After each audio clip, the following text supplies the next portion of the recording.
Hola, buenas noches, bienvenidos a Poder Pensar. Hoy vamos a comenzar con un tema de mucha actualidad. Hace pocas horas nada más terminó la discusión en la Cámara de Diputados de un proyecto de ley que despenaliza el aborto durante las primeras 12 semanas de gestación. Ahora la iniciativa pasará al Senado de la República para su análisis. El texto fue aprobado después de un largo debate de casi 14 horas. Tras su aprobación, como decíamos, este texto va a volver al Senado de la República y les cuento rápidamente cuáles son los puntos centrales del documento. El texto no penaliza la interrupción del embarazo si la mujer que desea abortar se entrevista con un equipo de al menos 3 profesionales que le va a informar a esa mujer sobre los riesgos, las alternativas y los programas de apoyo a la maternidad de adopción. Luego tendrá que esperar esa mujer 5 días y si ratifica su voluntad de interrumpir el embarazo se coordinará entonces el procedimiento. Otro de los artículos también del proyecto habla como excepción autorizar el aborto cuando el embarazo implique un grave riesgo para la salud de la mujer,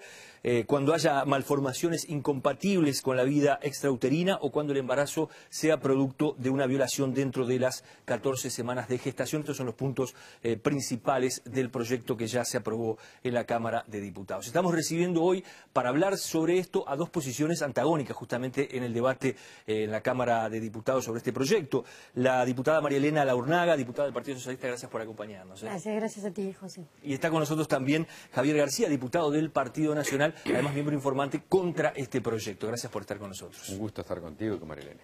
¿Cuál es el centro que justifica, digamos, en tu opinión, la aprobación de este proyecto? Bueno, para mí el primer punto que justifica esto es que el aborto en el Uruguay es una cuestión social, es una práctica muy extendida desde hace ya un siglo o más de un siglo, pero sigue siendo una práctica muy extendida que genera situaciones de enorme vulnerabilidad para las mujeres, tanto en términos de salud física como en salud psicológica y demás. Genera también situaciones realmente de injusticia. Aquellas mujeres, aquellas familias también, aquellas parejas que tienen recursos económicos recurren a mecanismos que les ofrecen seguridad en términos de salud y en términos de protección, porque es un delito hasta ahora. Esto puede y ser por lo tanto, hay mujeres más vulnerables que están en situación de mayor vulnerabilidad que recurren a prácticas menos seguras. Parece haber cambiado esto con la aparición hace algunos años de un medicamento que es el misoprostol y que se utiliza para el aborto. Sí. Eso no ha igualado la situación, no ha cambiado un poco ese panorama que se pintaba de las clínicas abortivas en la clandestinidad. Bueno, yo tengo que decir que la mafia no cambió. La mafia sigue haciendo negocio con el cuerpo de las mujeres y con los embarazos. Antes eran las clínicas, que había muy buenas y muy conocidas en pleno centro de Montevideo, medianas y más pobres. Cuando cambió la tecnología a la que tú haces referencia, se suministra el misoprostol, pero acá el doctor puede dar más información al respecto. Y en relación a esta droga también se están produciendo 2 problemas para mí fundamentales que configuran que esta cuestión social tiene que ser tomada como un asunto de política pública. Una, la mafia sigue existiendo. Hay gente que vende misoprostol muchas veces adulterado en los entornos de los hospitales y de los sanatorios. Yo decía, hace pocos días recibí denuncias de 2 situaciones de mujeres que tomaron o se colocaron una cantidad disparatada de pastillas porque esas pastillas de misoprostol se supone que estaban adulteradas. Y el segundo problema, primero es que las mafias siguen lucrando con esto. Y el segundo problema es que también hay problemas de salud muy graves. Hay 2 muertes de mujeres este año, creo que por suministro inadecuado, por aplicación inadecuada de esta droga. Bien, García, ¿por qué no al proyecto? Me parece que este tema, que es un tema, primero que hay que encararlo, yo le decía ayer cuando informé, que hay que encararlo con enorme respeto, porque es un tema que convoca muchas sensibilidades, convoca muchos dolores. Nadie que está en esta circunstancia tiene una sonrisa en la boca, ¿no? Y por lo tanto, y convoca valores muy profundos, y por lo tanto me parece que requiere mucho respeto independientemente de cuál posición se tenga. Se puede tener posiciones antagónicas y se puede respetar la otra posición. Entonces, como soy médico, antes del tratamiento tengo que plantear un diagnóstico. Y mi diagnóstico empieza por aquí. O sea, a ver, estamos hablando de un tema de derechos de una persona, en este caso del adulto, de la mujer, es el derecho a decidir sobre su cuerpo, que es uno de los enfoques que hay. Bueno, eso sería así si hubiera un solo cuerpo. Pero la ciencia ha demostrado incontrastablemente, desde hace ya muchos años, fue un tema que se discutió antes, pero ahora ya hace, no sé, 8 o 10 años que nadie lo discute, que existe vida humana desde el momento mismo que se unen dos células, una masculina y una femenina. ¿Cuándo se demostró esto? El día que se demostró, se hizo la secuencia del genoma humano. Y yo para graficarlo digo, es el código de barras que tenemos cada uno de nosotros. Nosotros tenemos un código de barra genético que no hay ninguno en el mundo igual al nuestro, que hace que tú seas tú y no haya otro en el mundo con ese código, con esa personalidad. Entonces, aquí no hay un cuerpo, hay dos cuerpos. Por lo tanto, hay dos derechos. Entonces, hay una hipotética lucha de derechos. El derecho a la libertad de una persona mayor, en este caso una mujer, a decidir, ese es un derecho. Y otro derecho en pugna, que es el derecho a la vida. Porque esa persona, por más chica que sea, es tan persona como María Elena, como tú o como yo. Porque si no se da esta paradoja, nosotros tres en esta mesa y los televidentes ya ejercimos ese derecho.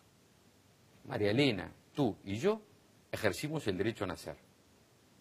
Entonces me parece que hay una cuestión de respeto, de no prohibir que otro ejerza ese derecho.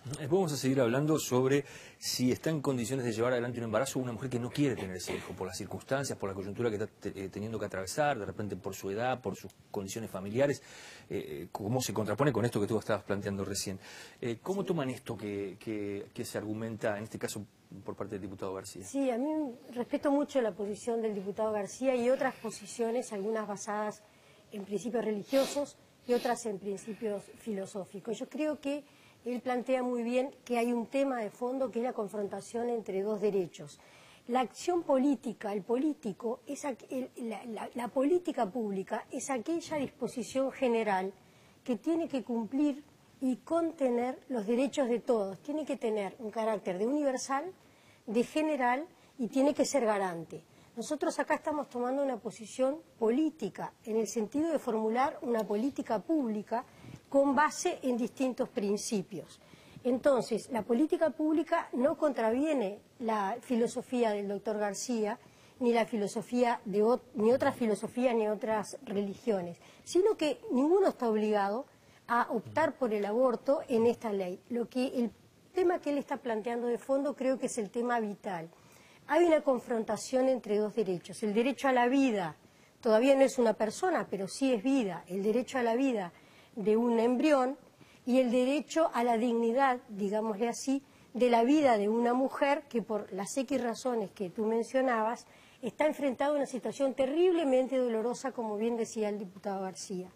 En esta confrontación es donde el político tiene que tomar una posición que sea neutra, no que haga lo que yo quiera, o lo que tú quieras, o lo que él piensa, que habilite a todos los ciudadanos a tomar una decisión. ¿Y cuál es el centro de esa decisión? El centro de esa decisión es que la ley vigente ya optó. La ley vigente, que es de 1938, pondera también entre el derecho a la vida y el derecho a la dignidad. Y te voy a mencionar uno de los argumentos por los cuales se exime de pena con la ley actual, con la ley de 1938, y es por causas de violación del honor, por el honor de la persona, por el honor de la mujer o por el honor de un pariente próximo, eso dice la ley. Quiere decir que aún en la legislación vigente hay un momento, es el momento menos deseado de un político, el tener que dirimir entre dos derechos o dos bienes, y no entre un bien y un mal. Hay un momento establecido ya por esta ley de 1938 en donde el derecho a la vida de un embrión, que todavía no es persona, esa es una discusión donde no quiero entrar, pero permítame decirlo, por eso hay un límite temporal de 12 semanas. El derecho a la vida del embrión se contrapone a lo que culturalmente en ese contexto se definía como derecho a la dignidad, el honor. Si para preservar el honor puedo matar un embrión, para preservar la dignidad de una mujer que está en una situación desesperante, puedo habilitarla en estas condiciones, de que sea de menos de 12 semanas, a asumir esta posición, que siempre es dolorosa. García, ya se planteaba, no hay cifras oficiales, por supuesto. ¿Derecho a réplica? Sí, cómo no. Pero quería plantear también la pregunta de lo que se manejó ayer en algún momento en sala, sobre que se calcula que puede haber unos 30.000 abortos en el Uruguay cada año. ¿Cómo? ¿Esa es la realidad también? No, no es la realidad también. Ayer no hubo uno solo de los 99 legisladores que pudiera decir que esa fue la realidad. Es más, quienes sostenían eso lo han desmentido ayer. ¿Por qué? Porque este debate fue dejando por el camino muchos argumentos. Pero antes me permite un derecho a réplica. Yo creo que lo que después no puede... pido otro derecho para el próximo porque duran las sesiones 14 Pero lo que no 16 puede, horas. algo que decía Marelia, lo que no puede la política pública es violar los derechos humanos. Porque a mí me tienen que explicar, sería algo asombroso, este programa pasaría a estar mañana mismo en todos los portales del mundo. ¿Cómo se puede llegar a ser persona sin haber pasado por la vida embrionaria? Ahí me lo tiene que explicar. Si usted puede llegar acá sin haber pasado por acá. No, no. Y lo de las 12 semanas es un tema absolutamente convencional. No hay una varita mágica que hace así, mire, las 12 semanas y un segundo hace así, le dice, apareció. No, porque las 12 semanas y un segundo es lo mismo que las 12 semanas y las 12 semanas menos un segundo. Es un continuo que la ciencia ha demostrado indubitablemente. Entonces digo, lo que no puede la política pública es negar ese derecho. Porque aparte, no voy a incluir a Marilena, pero pregunto a ti, ¿tú hubieras permitido que se hubiera interrumpido tu embarazo? No. Entonces yo creo que no es buena cosa que quienes no hubiéramos permitido que se hubiera interrumpido nuestro embarazo, no legalicemos la interrupción de otro. Pero había una pregunta tuya, y es lo de los cantidad de abortos. En esta discusión que lleva años, ¿no? Se fue jalonando de argumentos que fueron quedando por el camino. Quedó por el camino aquel debate que se daba, último, de cuándo comenzaba la vida humana. Se decía, empieza tal semana del desarrollo embrionario, porque se desarrolla el sistema neurológico. No. Se demostró, la ciencia demostró, el estudio genético, el ADN, que es instantáneo en el momento que se juntan las dos células. Después se dijo, bueno, hay que legalizar el aborto, porque es la principal causa de mortalidad materna. Yo voy a decir una cosa previo para que quede bien claro. A mí me alcanza aunque muera una persona, porque para esa persona es el 100% de la vida. Pero las políticas públicas se miden estadísticamente, no de otra forma. No es lo que le pasa a Grazábal, lo que le pasa a la UNAV, lo que le pasa a García, es lo que le pasa al conjunto de la sociedad. En Uruguay, en los últimos 6, 7 años, la causa de mortalidad materna por aborto fue 0. 0.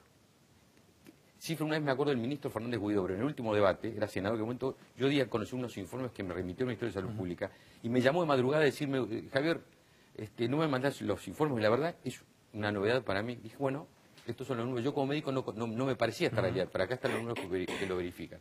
Y aparte agregué, la legalización del aborto no tiene nada que ver con la mortalidad materna. Y puse un caso, lo dije ayer, no por una picardía política, sino porque es el país que lo tiene. Cuba tiene legalizado el aborto. Sin embargo, la mortalidad materna de Cuba duplica la mortalidad materna en Uruguay. Y cierro. Y el número de abortos en Uruguay se decían 30.000. Y ahora se demostró que era imposible saber, ni se sabe. No sabemos que existe, obviamente. No sabemos si son 30.000, 10.000, 5.000, 4.000 o los que sean. Hacemos una pausa, un minutito, y ya seguimos conversando.